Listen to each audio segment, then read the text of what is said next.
What is up, guys? Welcome back. It's another fight card prediction. It's felt like it's been a long time since I did one of these. It's nice to be back, though. Enjoyed the break that we had from the little UFC events that we had, and there was a couple of other MMA events on. But I'm back for UFC Fight Night 135 from the Pinnacle Bank Arena in Lincoln, Nebraska, as Justin, the human highlight reel Gaethje, faces off against James Vick in our main event here of a card, which I actually think it's going to be a really good, well fought card. I think it's going to be just really solid from top to bottom. Having a look over UFC 227, which seemed like a lifetime ago now. I think it was like 8-4 for my picks. Did well with my bets actually, which I was really happy about. So considering I picked a bet 4 underdogs, had 2 of them come through in JJ Aldrich and Shimon Moraes, and I thought I got that Kyung Ho Kang pick right as well. So yeah, not a bad event at all. Before we get into it, just thank you again for all the comments, the likes, the new people that are subscribing. You guys are awesome. I'm just really appreciative from the bottom of my heart for you doing that and just helping me grow my channel. I really do appreciate it. Second of all, we're going to do this again. My good friend Rob Brown, who sells bets. If you use my name Will and buy one of the packages, you get 20% off that package. I get a cut of that, which was pretty good considering the last event for UFC 228. I think he had the most buys. So you guys are obviously going over there and buying some of those picks, which is fantastic, which ultimately went straight into my daughter's bank account, which is so cool that you guys are doing that. And I appreciate it. And if you did buy any of the picks, leave a comment in the drop-down box. I know you cashed in that event because I know that Rob cashed in that event. And if you followed that pick, which I'm sure you did, you made money. But if you did buy one of the packages, please leave a comment in the drop-down box. I just want to thank you personally. I think it's massive. Today's been a great day for me. My daughter took her first steps in front of me as well. So you helping me by helping my daughter and stuff, it's just pretty awesome. So thank you from the bottom of my heart there. I also just want to shout out to Mr. Arkansas. I only just saw this video recently. I've kind of stayed off social media a little bit with the break that we had. Mr. Arkansas is a guy that makes YouTube prediction videos on here as well.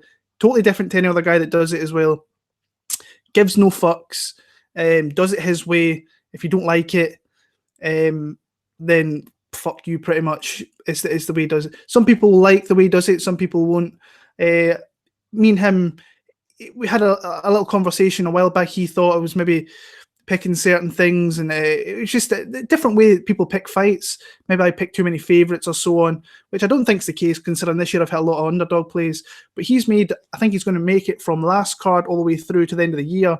Like everybody that makes YouTube prediction videos on here, and he's going to note down how their picks are doing, and seeing who at the end of the year, a 6-month or 4-month span, I should say, who's going to be the best guy for that. I actually think it's a really good idea, and I think if you get the opportunity, maybe on a Sunday, on a Monday, if he makes that review video, you should go and watch it, give it a like, give it a comment.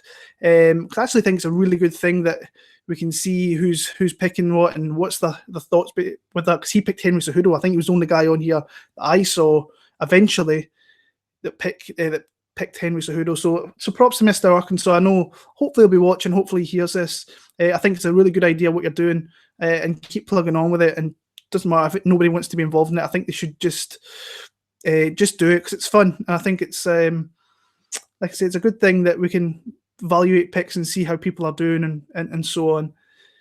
So yeah, so thank you from the bottom of my heart just for buying the betting packages off Rob, which in tow helps my daughter, which is awesome. So and thank you for the views, the comments, subscribes. I'm really happy to be back. Kind of sucks we've got a week off, but then we're back with UFC 228, and then we've got a great run in towards the end of the year. So I'm really looking forward to getting back, breaking down fights constantly, week in, week out again. So we're going to start off in the bantamweight division with Rani Yahya against Luke Sanders. Now, I think at the end of the Patrick Williams fight, I said to myself, I don't think I can pick Luke Sanders again, because when he came into the UFC, he was a guy that I was really kind of hyped up on. I thought He had a great UFC debut against Maximo Blanco. And I thought, yeah, this guy could be a real contender. And then since then, he's just kind of faded, I think, even though he's won some fights in that time, but he's shown some terrible bouts of like fight IQ where he's just not looked great. And I mean, he lost to Yuri Alcantara by being in a huge dominant position by hurting Alcantara and beating him up, like seriously putting a beating on Yuri, and then he got caught with a knee bar, which was, to me, it was unbelievable. I couldn't believe that happened. And then in a fight where I thought he would have the more advantages over Andre Sukumtath, he got caught with a massive shot and got put to sleep. Faced Patrick Williams, who we know has got a couple of minutes of gas in him, and he gasses bad, can wrestle a little bit, has surprising big power, but he got caught with some shots in that one. Now, I know he won the fight unanimously, but he did not impress me with that performance at all. And Rani Yahya is a guy that, when you look at him, the guy's been around for the longest time. He wins a shit ton of fights. On his feet, nothing overly special.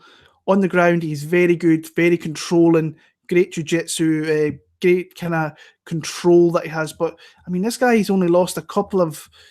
I mean, he's been in the UFC for, I want to say, 7 years, I want to believe. So, like 2011, I think it was the first time we've seen him. And he only really loses... The guys that he loses to, like Chad Mendes, that was a way back. He lost to Nina Maki via split. Joe Soto. The guy's won a lot of fights. He's not beating the highest of competition, like in your Russell Dones and your Briones, Kanihara, Tanakia, but he wins loads of fights in the UFC, and this is the fight he could definitely win.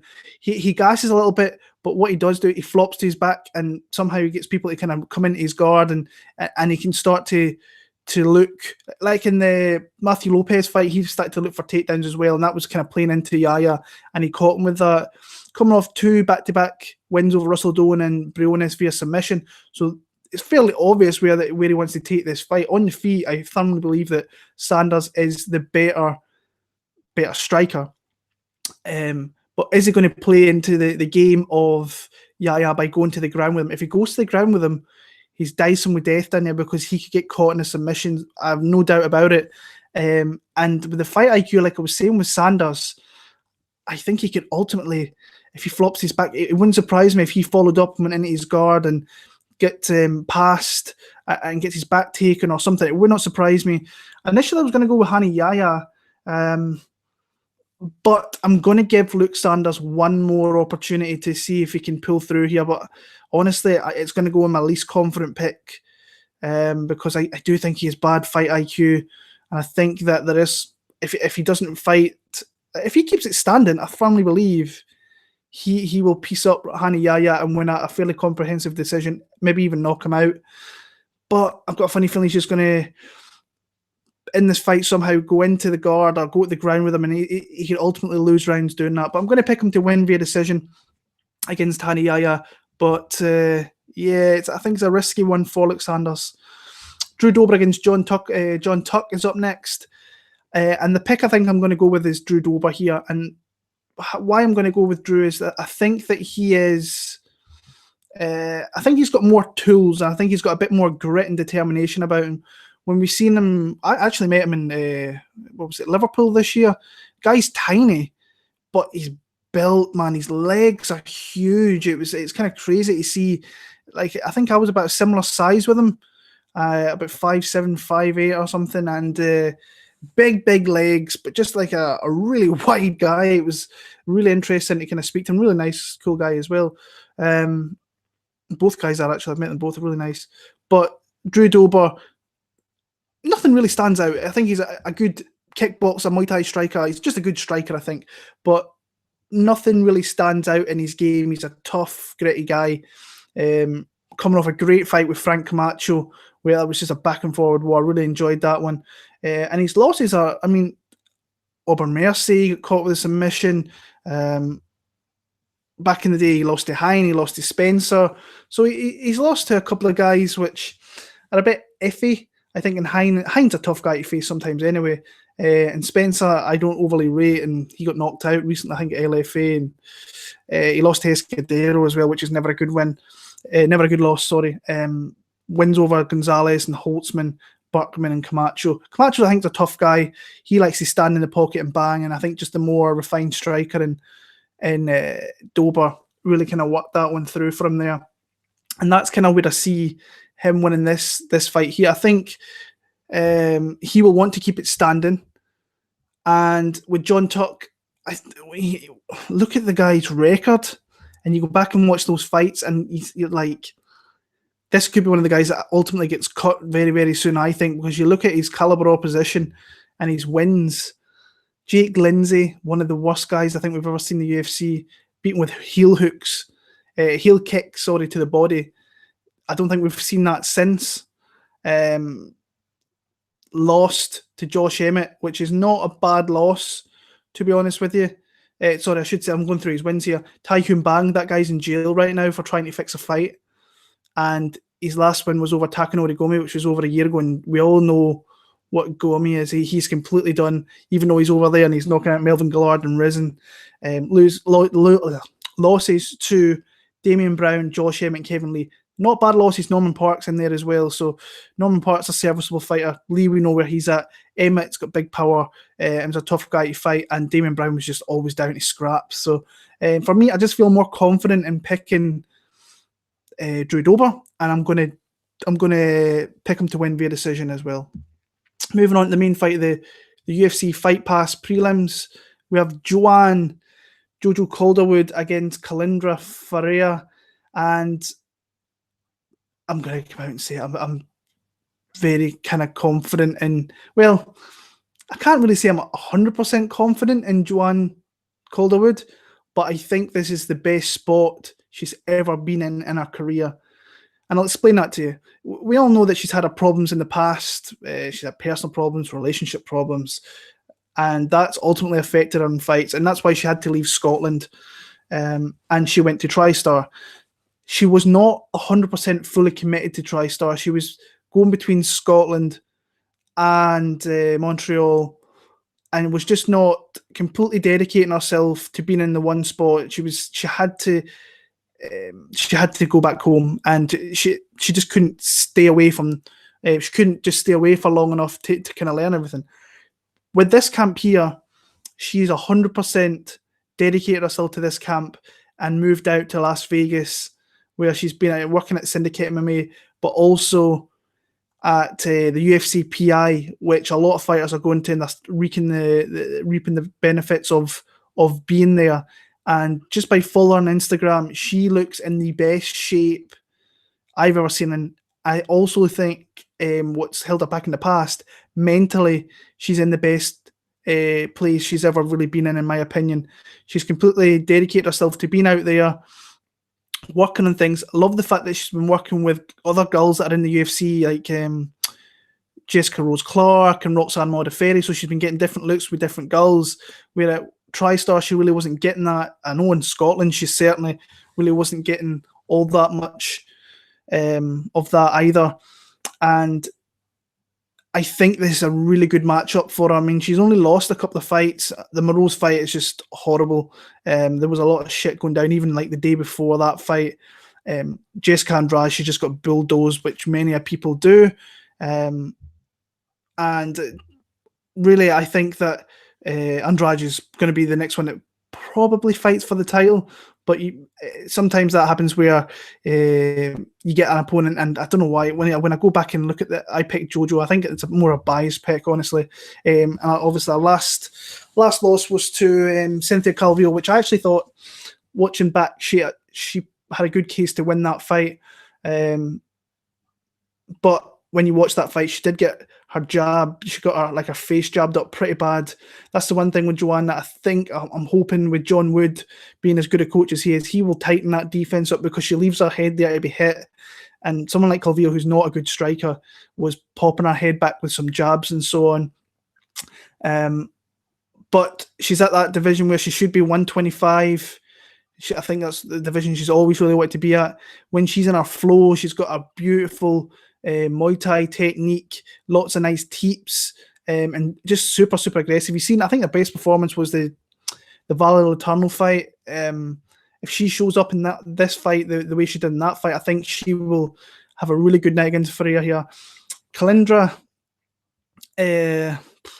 I don't think she has the best fight IQ. You just have to watch her last fight to see that against Jessica.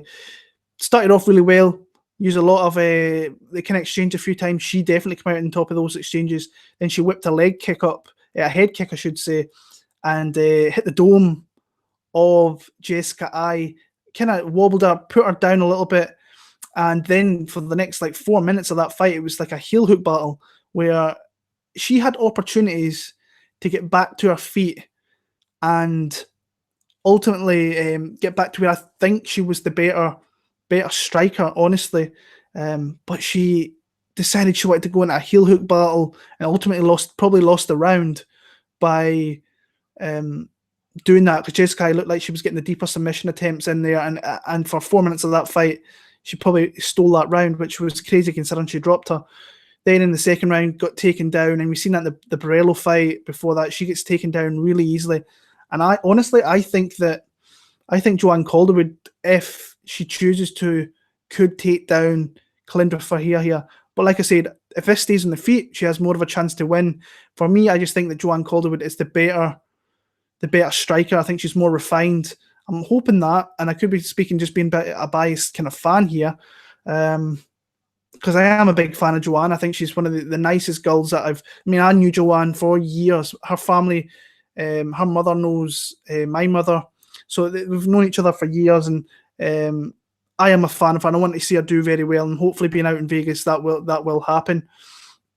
I'm going to pick her to win. I think she could potentially, could she get to the ground, maybe get a stoppage, maybe. I think the more likely outcome is going to be via decision. So I'm going to keep it rolling with the decision. Say I'm going to go Joanne Calderwood, and she'll be one of my more confident picks of the card. I think I like what I'm seeing from her. Physically, mentally, she seems in the best spot. So for me, I'm going to pick Jojo Calderwood to win via decision there. Also, I might bet her. I think I probably am going to bet her. I still got a fairly decent line on her. I think it was minus 158, 57, 58. I looked earlier on. I think it was that. So I probably will end up betting her. She's one I'm looking at here, but I'm waiting to see it. Moving on to the Fox Sports prelims. Mickey Gall against George Sullivan. Nice to see Mickey Gall back. He's been kind of quiet. He's been moving around doing different camps with other things. He's been working his striking with Joe Schilling, and his jiu-jitsu has always been fairly decent, to be honest with you. So working on what is probably his weaker aspect of his game, striking, can only be a good thing kind of going forward. Coming off that loss to Randy Brown, a lot of people were really high on Mickey Gall in that fight, and I was not one of them. I thought Randy Brown was just a little bit better, and he showed that, and he ultimately took Mickey Gall down. But you've got to remember, this guy's only had 5 pro fights, and half of them have been in the UFC. So, yeah, fair play to the guys. Win over Sage Northcutt, obviously CM Punk and Mike Jackson. So, fair play to the kid for what he's done in his short career, and being in the big leagues and fighting. Not that he's fought the best guys, but he's been around and got UFC wins under there. So you can't really even know they're kind of asterisk UFC wins, Mike Jackson and CM Punk. So yeah. But his bread and butter is jiu-jitsu. He's very dangerous down there. There's a lot of jiu-jitsu videos out there if you go and watch them. And I like the fact that he's shoring up that striking of his. So George Sullivan, I think, is very close to being on his way out of the sport. 37, 38 years old. I think initially he starts off very well, but I do think he fades rather quickly. I think he's very sloppy, but he is one of those tough veteran guys that you can't take lightly, because he has wins in the UFC over like Dominic Waters, not anything to shout about, Araijo, Biggie Rhodes as well. So with his losses coming to Yakovlev, where he got one hit quitter, pretty much knocked out. Nico Price, he gave a few problems with too early on, and yeah. But for me, I'm not going to pick George Sullivan. I know I did the MMA huddle last night with my good man John, and he picked George Sullivan. I was surprised at that. So I'm going to pick. I think eventually this fight finds its way to the ground. I think the more refined jiu-jitsu guy is Mickey Gall. So I'm going to go Mickey Gall via submission. Maybe early round number 3 in that one there. Moving on with Andrew Sanchez against Markus Perez. I'm seeing a lot of people, especially the last couple of days, kind of speaking about this fight, and I believe it is minus 110 a piece as I'm talking right now. I've not looked in the last couple of hours, so I don't know whether it's changed.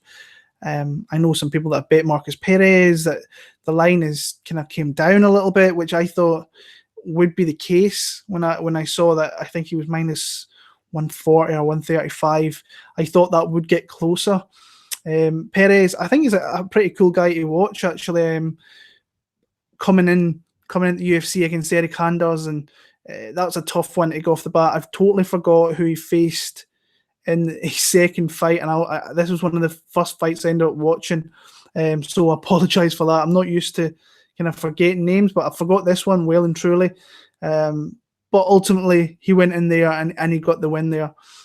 Shows signs that he's got a little bit of gas tank, but it doesn't stop him. He keeps coming forward, and even though his shots look sloppy and he is open to being hit himself, I do think that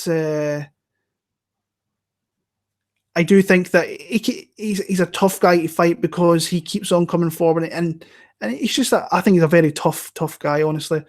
But in saying that, coming in here short notice with that gas tank, which could ultimately hurt him.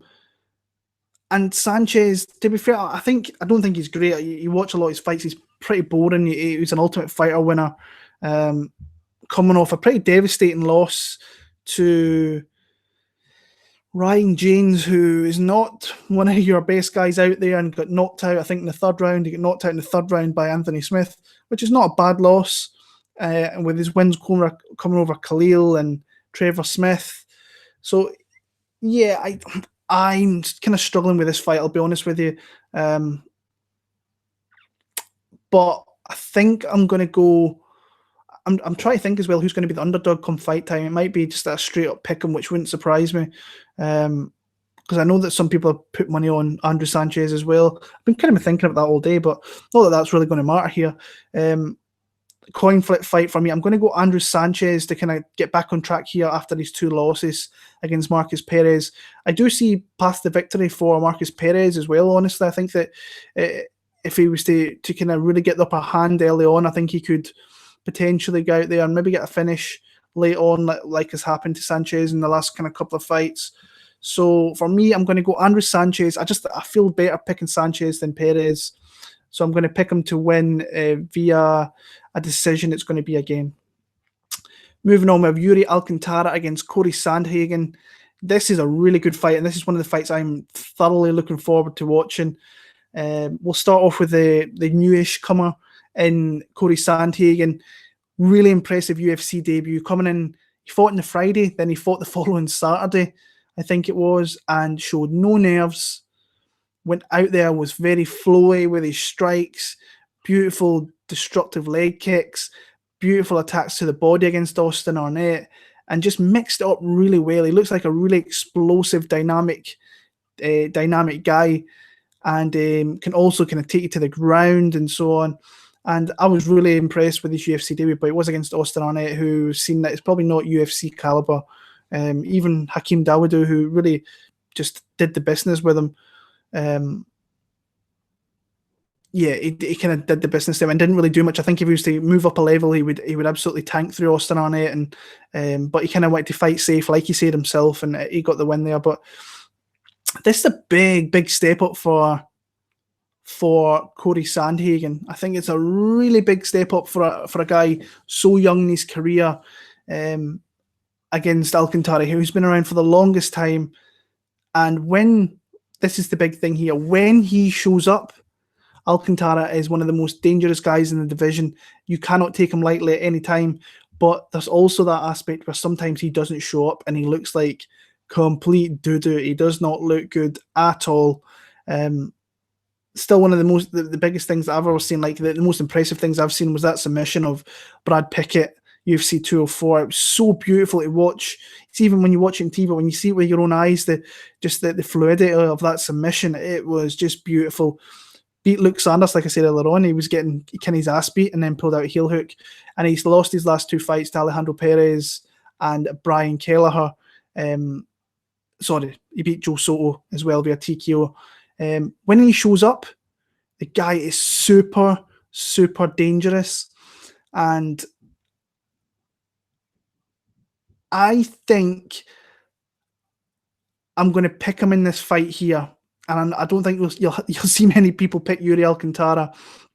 But I think that if he shows up to what he is, and it's a big if, this is kind of my Hail Mary pick of the card here in Iuri Alcantara.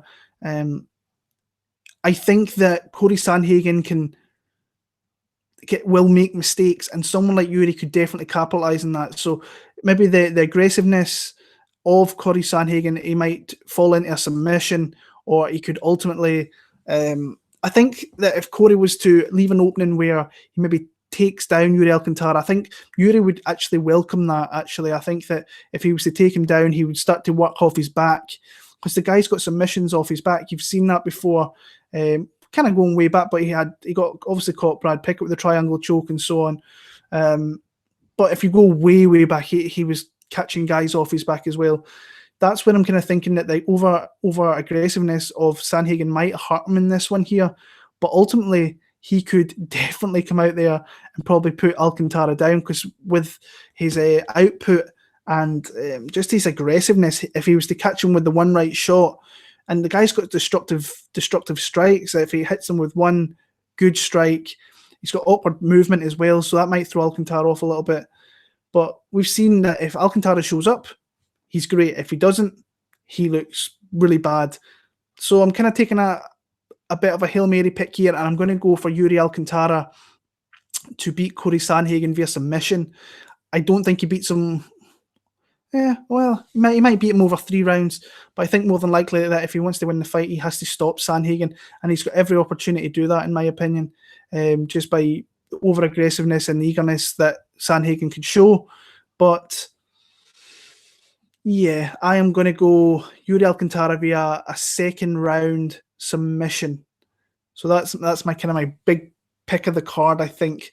Betting wise, I know that I don't make my picks on betting numbers, but or betting lines, I should say. But I just think that this could be a step up a little bit too soon for Cory Sandhagen. So Alcantara via submission in round number 2.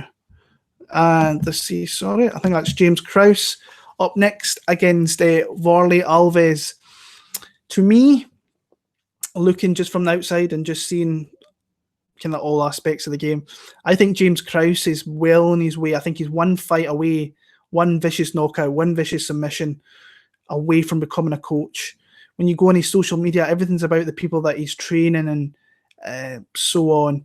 And we've seen him numerous times through Dana White's Tuesday Night Contender series, where he's coaching a lot of guys. I think he's found the bug for being just a really good, solid coach. And I think that's maybe could potentially start to affect his fighting career going forward, honestly. It might actually improve it as well by maybe seeing these young kids coming through. He's helping them, so it might maybe motivate him again. I'm kind of looking another way, so that's on me if I get it wrong, really, because he's probably, if he's still wanting to fight, maybe I'm just looking at it wrong, but I kind of look at some of those aspects. Fighting wise, I don't think he's like that fight with Tom Galicki was bad. The win over Alex White, I think, is a decent win. I think White is very, very tough and he's serviceable. So that was in Missouri. I think it was very close, but I think the right guy won in that one. Warlley Alves, I think the UFC have done the right thing with Warlley the last couple of fights after they kind of threw him to the wolves a little bit. I think Barberena is always a tough fight regardless who you put him against. And Kamaru Usman was just a mauling, really. But the guy is super explosive. He's got good wins. I mean, his first couple of fights after the Alexandra fight was Joban. That was a bit controversial, really close. Nordine Taleb's a good win, especially via submission. Anytime you beat Colby Covington, who's got a UFC strap for now around his waist, it's going to always be a good win in your record. Lost those 2 fights, and the UFC have taken the slow roll back with this guy, with his last 2 wins being Salim Touari and Sultan Aliyev via TKO. So I like what the UFC are doing, especially matching him up here with James Krause. I think he should be fairly comfortable here, but if I kind of worry about him if he goes late. What I've liked in the last, especially his fight with Tuari, he kind of slowed down, don't gas out as much as he has done in the past, and maybe start to learn that he doesn't have to go balls to the walls straight out there and look for submissions and so on. For me, I just think he's a more dangerous fighter, but you can't take James Krause lightly at all. I think if this was to go to the ground where he could get a hold of a limb, I think that he could potentially get James Krause. Krause is a veteran of a long, long time he's been in the sport, so he maybe knows a little bit, maybe more tricks of the trade. But I do think that Warlley Alves is the more dangerous fighter. I think he's got more opportunity to stop this fight. So I'm ultimately going to pick him here. Do I pick him to win via submission, stoppage, decision? I'm going to go submission win for Warlley Alves in round number 2 there. Moving on to the main card, middleweight division. I'm not going to spend too much time speaking about this one. Eryk Anders against Tim Williams. Talk about a set-up fight, getting back Eryk Anders back on the horse, coming from a former champion in Lyoto Machida, where I didn't think he gave his best performance. Machida's always a tough guy to face, but he never disgraced himself, didn't disappoint himself. He just lost to kind of guy who's a good point fighter and knew what to do, and it was in Brazil. It was always a tough ask for him. I still expect him to win, but sometimes that doesn't happen. He'll maybe learn more from that loss going forward. Tim Williams to me is not good. He leaves his chin in there. It's there to be hit. I'm looking at, where does Tim Williams win this fight? Does he push him against the cage and hold him there? No. Eryk Anders is stronger. He's more athletic. He's more explosive. Wherever the fight goes, I don't think he's going to get. You're not going to take this guy down. I think he's a former football player, a really good guy, good football player back in college. So I doubt he's going to do that. I think this is made for Eryk Anders to ping the head off of Tim Williams. So first round knockout for me for Eryk Anders in that one there. Flyweight division. This is the fight I'm really, really interested on, and I think I have a bet on this fight already. I have done for, I want to say, a week nearly. So John Moraga against Deiveson Figueiredo. Really, really like what I've seen from Figueiredo. Really, really explosive, good all-action fighter. Good record, 14-0. Got 3 wins in the UFC over Marco Beltran, Joseph Morales, and Jared Brooks, where the Brooks one, he got taken down, but he showed that he's a tough fighter, and wherever the fight goes, he's just a super dangerous guy. I mean, 3 out of his 3 wins in the UFC has 2 stoppages. The guy's got power, the guy can crack.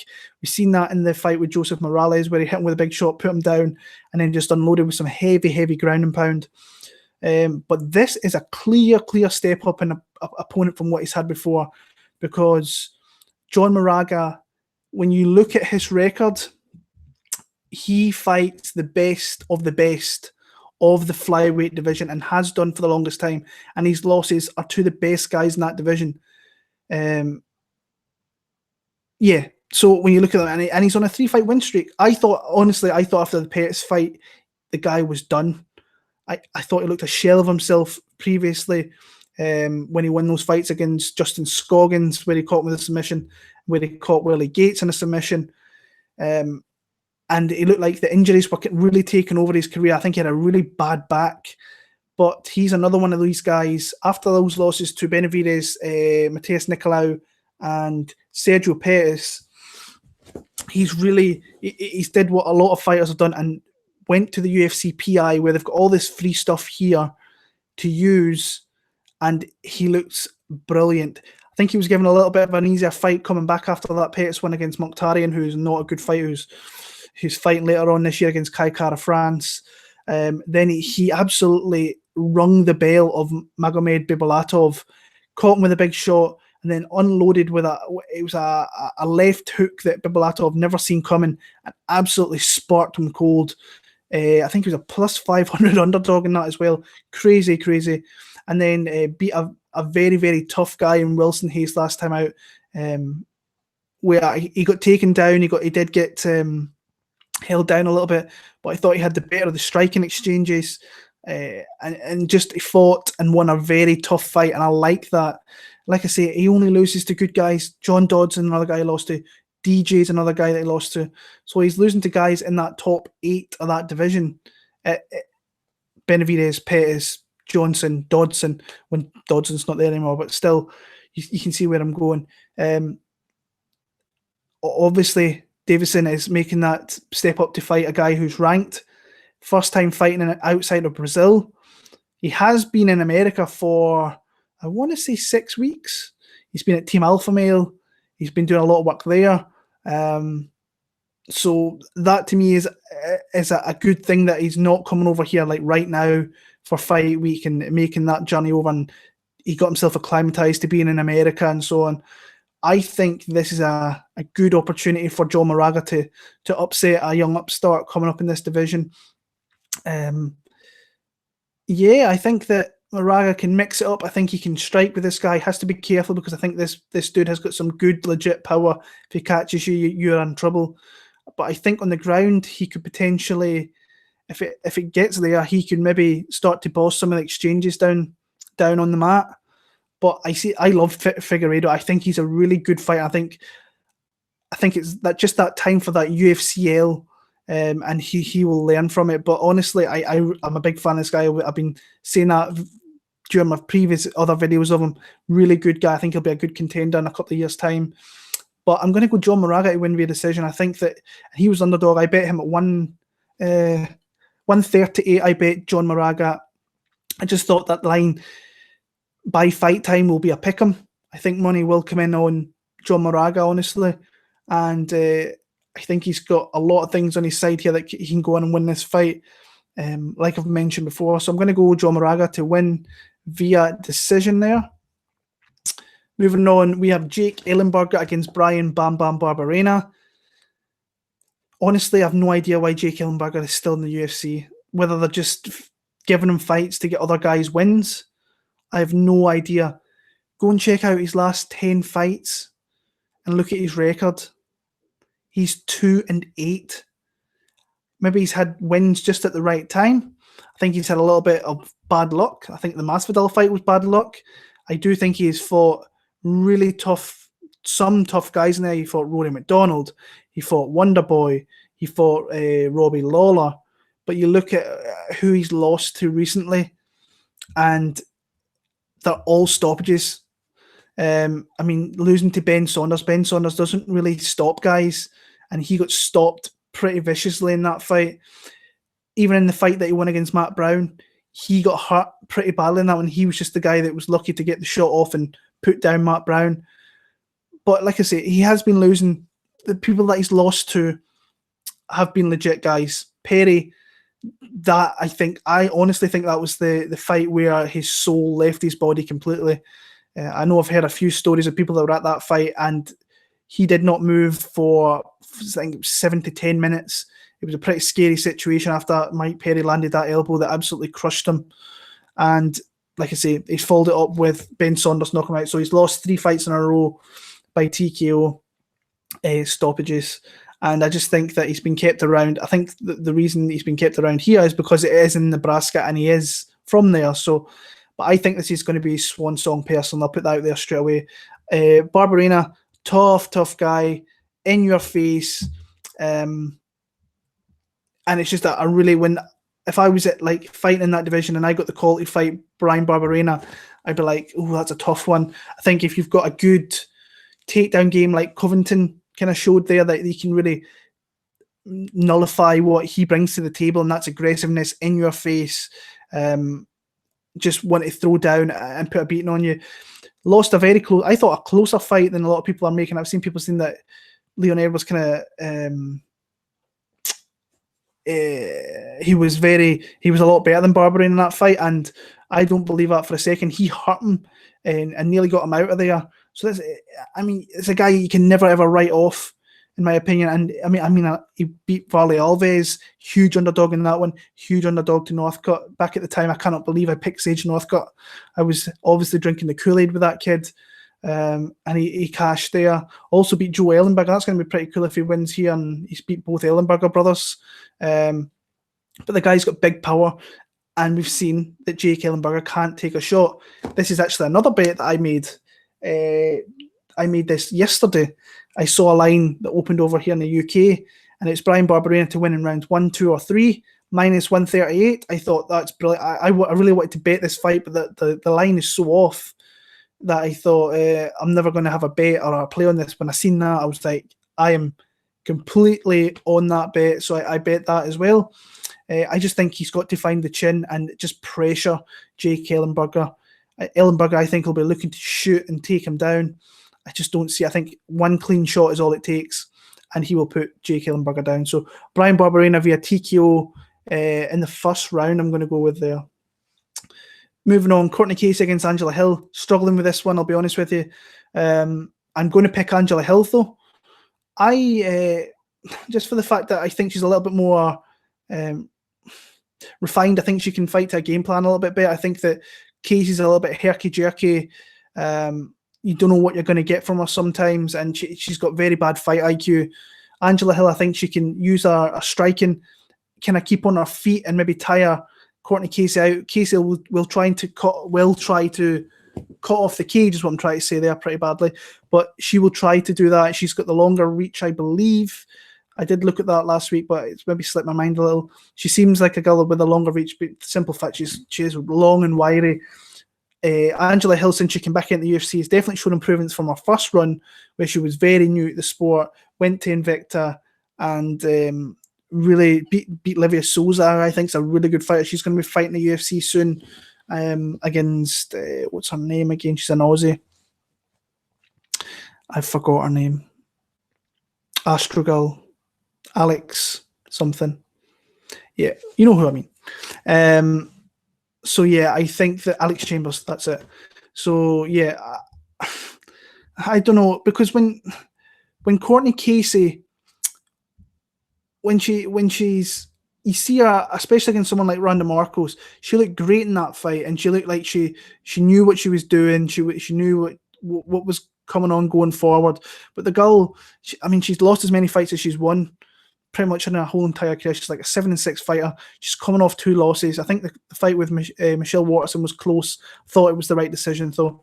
Felice Herrig was close, but I thought that the right girl won. I was kind of impressed with in the Jessica Aguilar fight. She like beat the shit out of Jessica Aguilar for being on her back just by kicking her, and so on from there. I think her best win, honestly, is the Randa Markus fight from a couple of years ago. But honestly, struggling with this pick. Coin flip fight for me, but I'm more confident in picking Angela Hill because I think she can fight to a game plan a little bit better than what Casey can. I think she's just a little bit crazy. Hill will try and strike, and then try and move around and win rounds through that. So I'm going to go Angela Hill to win via decision. Moving on, we have the co-main event. Actually, this is a really good fight. Michael Johnson against Andre Fili. So when I first heard this matchup, initial thoughts were I like Andre Fili. Liked what I seen from the Dennis Bermudez fight. I thought he timed his takedowns so well in that one against a guy who is known or was known to be probably a better wrestler, a better grappler. But he timed those takedowns to perfection and looked great in doing so. Got his leg beat up pretty badly by Dennis Bermudez, and took a fair bit of damage in that one there. But he's one of those guys. I've always had high expectations for Andre Fili, but I think he's always going to be one of those guys that wins one, loses one, or wins 2, loses 2. I really do. I don't think there's any consistency with him. I know he's won these last 2 fights over Lobov. He did what he had to do to win that fight. But when you look back over his career, when he fights good strikers who have good boxing or something that's really good with their striking, he struggles with a little bit. Go back to Calvin Kattar. I cannot believe. See, now I sit here and I think, how do I not see the skills that Calvin had that would cause problems for Andre Fili, and he beat the piss out of Andre Fili with his boxing in that fight. Yair Rodriguez, Yair had the better of the striking aspects of that fight, then caught him with an unbelievable flying head kick and absolutely pinged him out of there. Obviously, this the win. The losses back in the day to Pepe and Max Holloway. They're from a long time ago.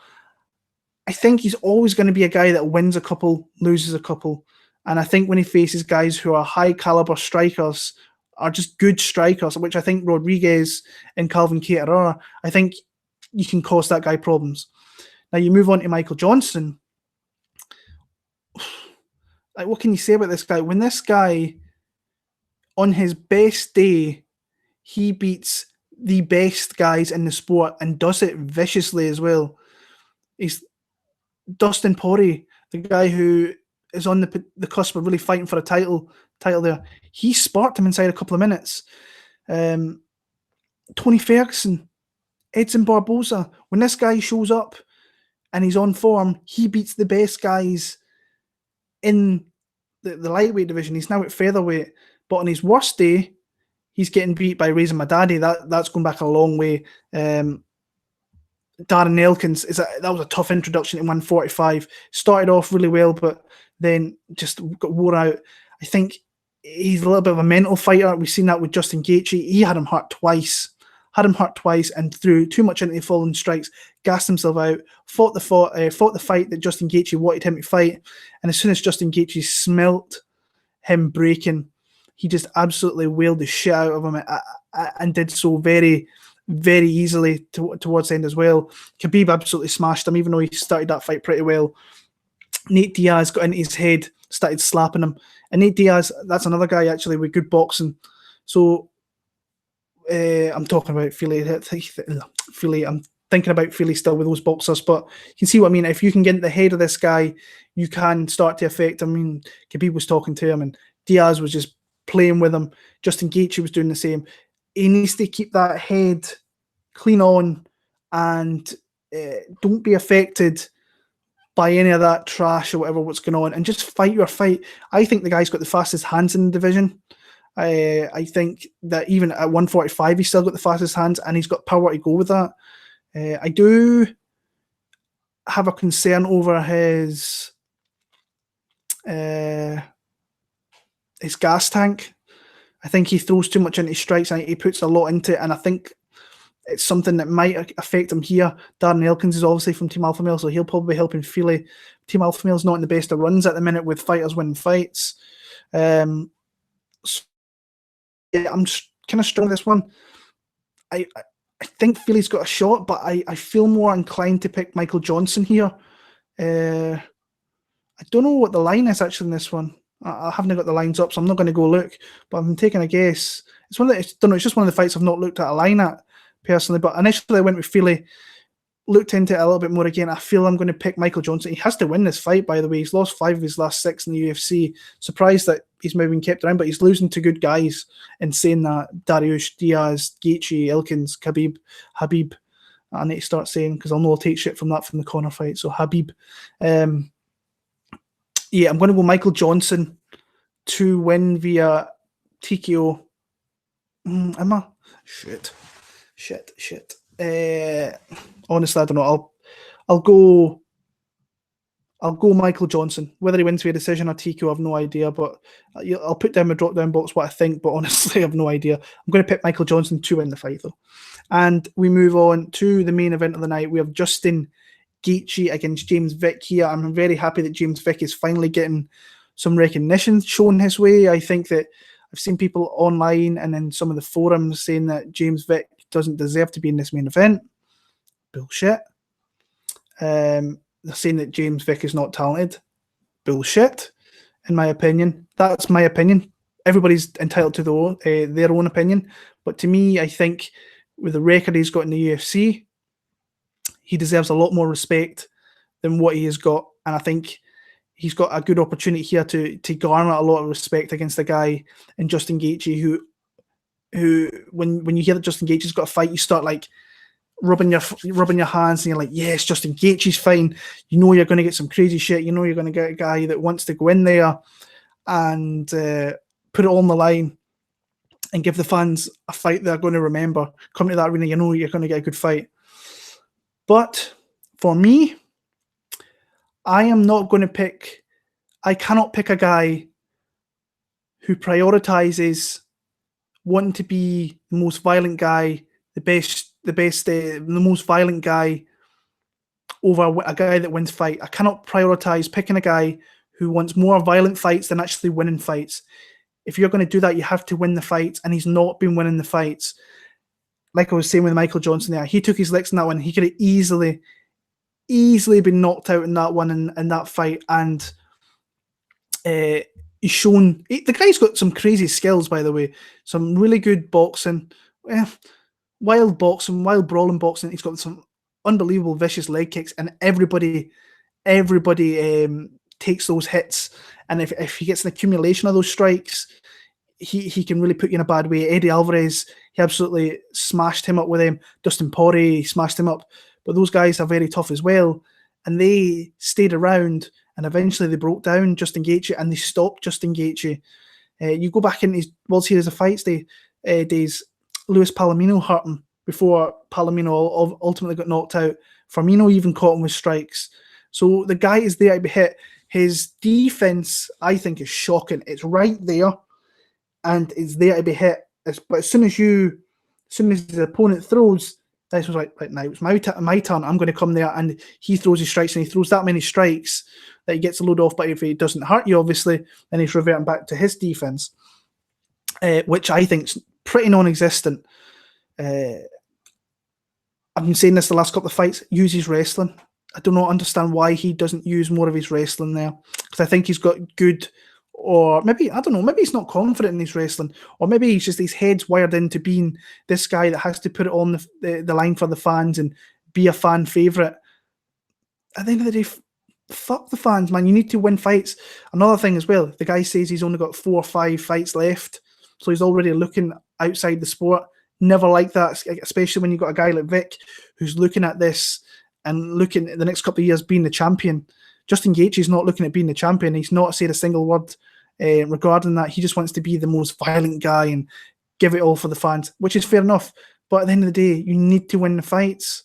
On top of being that, now all his fights in the UFC have been epic fights, and he might have another one here. I just don't think that prioritizing being that guy over winning fights, he should be prioritizing just winning fights. Doesn't matter how he's getting it done, but win fights. Maybe the guy's got low confidence or no confidence in his grappling or whatever. But it's an interesting guy to look into in Justin Gaethje, because his fights are brilliant. But for me, I've always looked into there must be other aspects or other ways he wins these fights. And the amount of damage the guy takes is crazy as well. I see James Vick. What I liked, he took a lot of shit after the Francisco Trinaldo fight, which I don't think was warranted, because you've got an old bastard in Trinaldo who is there and is really hard to put away. Like one of the most tough guys in that division. He's just a rugged old bastard he's just a tough guy to face. And people were saying, he's running away from Trinaldo. I thought he fought the right game plan for that. Get in there, use your length, your reach, and get back out there, reset, and then just stop what Trinaldo's going to do, because he's going to keep coming forward. Pretty much what Gaethje's going to do in this fight here. So I like the fact that he used a different game plan there, won over the 15 minutes. And we've seen in the past, he's got submission skills. He's got those long levers that if he gets them around your neck, you're in deep, deep trouble.